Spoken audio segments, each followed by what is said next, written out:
blood, horns, big enemies, and anime eye candy. Well, this game's about a lot of vampires, oversized weapons, and enough leather jackets to make you wonder if you're at a hot topic.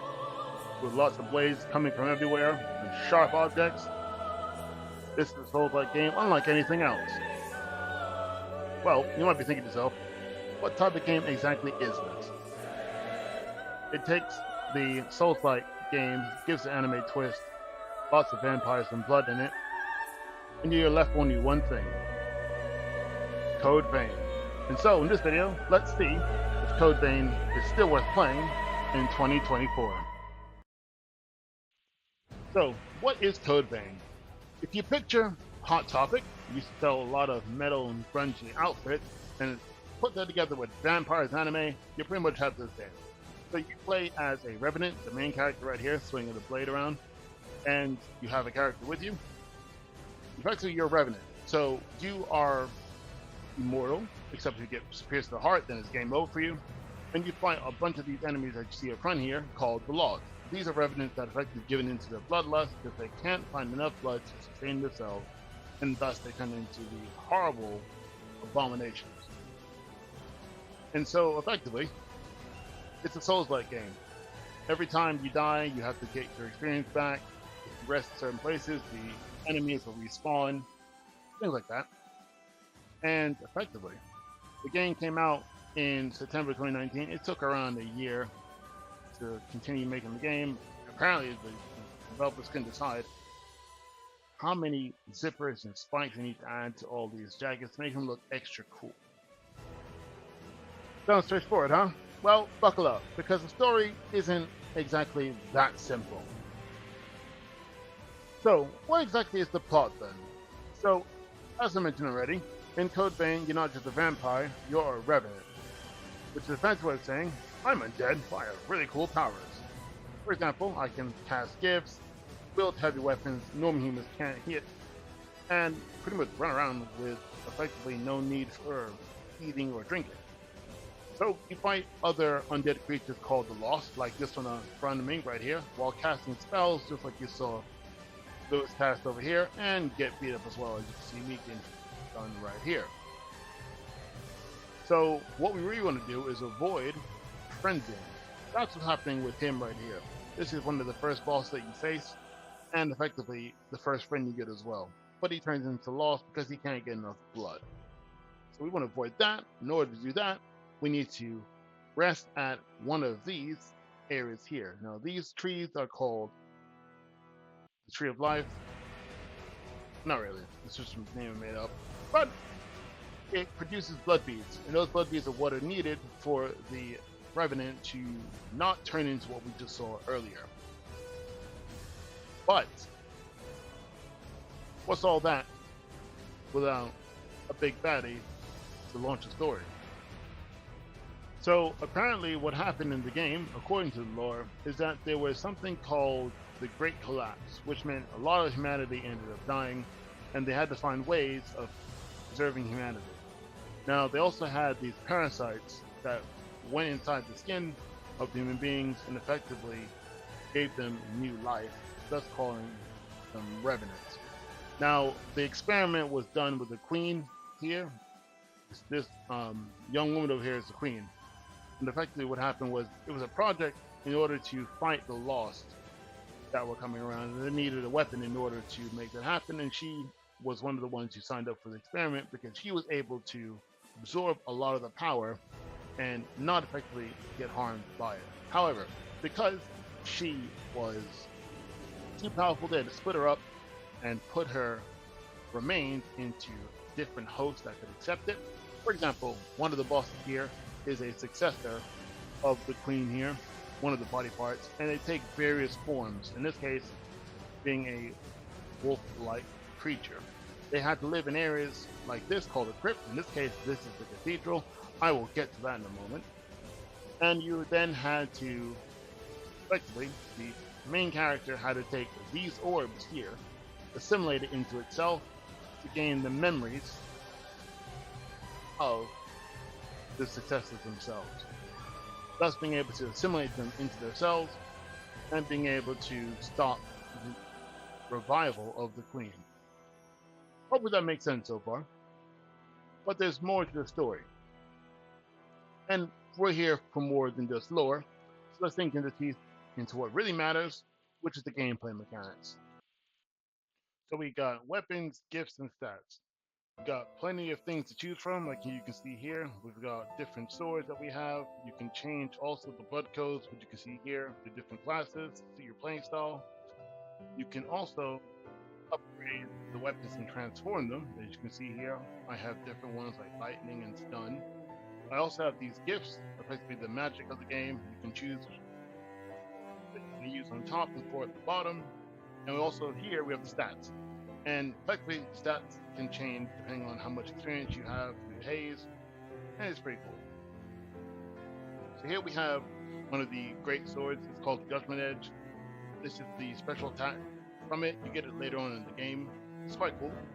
You also have the bayonet, which has pretty much a projectile you can fire off with. And what we have here is upgrading the weapons by speaking to Rin, and it's pretty cool how you can do that. So you can get them by gathering materials throughout the game, and it's pretty much just loot hunting, and you'll find what you need. What you can also do is you can hang out with your comrades and chat with them. They're all located on here. You can also go to the hot spring located back here. If you died at any point and come back, you can collect packages to the hot springs over here, and you can also just chill out with your friends here as well, which is very cool. Here with the hot spring, you can view the past memories in the game, cutscenes, and just chill out. And you'll see some of the characters come in and sit down, which is pretty cool. Now, all that is nice, but some of that won't really save you when the enemies come charging at you. Speaking of which, so the enemies they come in all shapes and sizes, from the little lost monsters you can see over here, you can see me fighting, to towering monsters you can see me fight just about over here. And you got to be careful, because when the bosses come, they come with their own sense of attack style, so you have to learn them and use your partner to fight them, because if you don't, you'll end up doing a bit something like this, when you end up getting zeroed and you thought you had to hit in, but you didn't. Which sometimes makes you want to question your choices. One of the highlights of the game itself are the bosses. So here you can see me fighting one of the bosses here. These are one of the bosses that I fought earlier in the game as well. And they have two different phases of attacks. So in normal Souls games, you're going to have this other thing where once you attack one half of their HP, they come back with another phase of attack that you know how to learn. And as long as your partner in this game is helping you out and not just standing around doing nothing, you should fare pretty well. Otherwise, you will rage quit. It is going to happen. But hey, enough ranting. Let's talk about those sweet pros and cons. So the pros are that the game's mechanics are generally quite fun. You have a lot of flexibility in how you want to build your character, and you can change your classes on the fly, as opposed to different games. For example, looking like Dark Souls. So, want to be a glass cannon? Do it! Prefer to be a tanky brute? Go right ahead.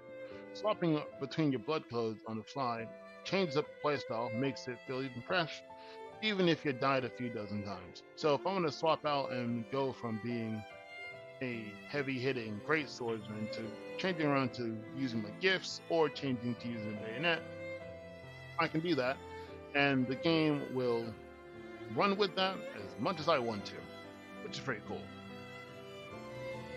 The voice acting in this game is quite strong as well, and the characters are surprisingly well written if you take the time to dive into their backstories. In order to do that, you would need to go and restore their vestiges, which allows you to walk into their memories and to be able to see what they used to do before. Because the thing with Revenants, every time that they disperse, they lose a bit more of their memory. Thus, effectively, they had amnesia. So when you help them unlock the memories, you get to understand more of their characteristics and their motivations, and you can understand what makes them tick, depending on the characters themselves.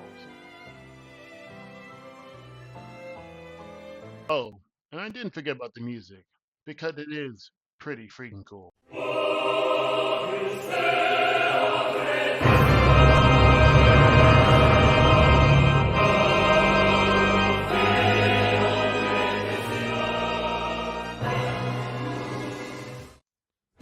don't think I can get tired of listening to that. But that main theme hits harder than the boss's second phase. Now, the cons of the game. Enemies can gang up on you like they're some part of an undead union, and your partner, well, sometimes they decide to take the union breaks mid-fight, and that's annoying because effectively you can then just die pretty quickly. And there is one level that annoys me a lot, which is the cathedral level. This level was designed by people who hate the concept of maps, and they like pointy stuff a lot. I mean, seriously. It's like wandering through a maze with no sense of direction. Whoever designed it probably laughed maniacally the whole time because it's easy for you to fall down in places and effectively die. But hey, my frustrations aside, let's wrap this up with my final thoughts. So overall, I would say Code Vein is a very fun, stylish, and sometimes a frustrating game. The characters are very endearing. You can learn a lot about them. I like the lore, the story, the graphics, the Thorns of Judgments, those big horns you're seeing all around you. I do like the weapons and the art style. However, the gameplay can be janky at times, as people have reviewed the game when it first came out, but it also can be quite rewarding if you're patient or you're just plain stubborn. One thing I would say is when you're going through the levels, make sure that you bring a partner with you and try not to go solo, because that's the quickest way that you can die, especially when all the enemies decide to gang up on you. It's not how it works, but if you're a fan of Souls-like games, this or other games like Dark Souls or Bloodborne or things of that nature, then this is the type of game for you. Or if you like vampires and anime, this is right up your street. And I would say give it a shot. Overall, you're looking about 30 hours to beat the game, maybe 32 if you, like me, get stuck at the Cathedral of Eternal Agony and map designer's revenge. But hey, don't let that deter you. Overall, I would give Code Vein an 8 out of 10. But, what do you think? Comment below and let me know. And if you want to see the game in action, check out the playlist that I made for the game. Don't forget to like, comment, and subscribe. Thank you for watching this video all the way to the end, and I'll catch you in the next review. See ya!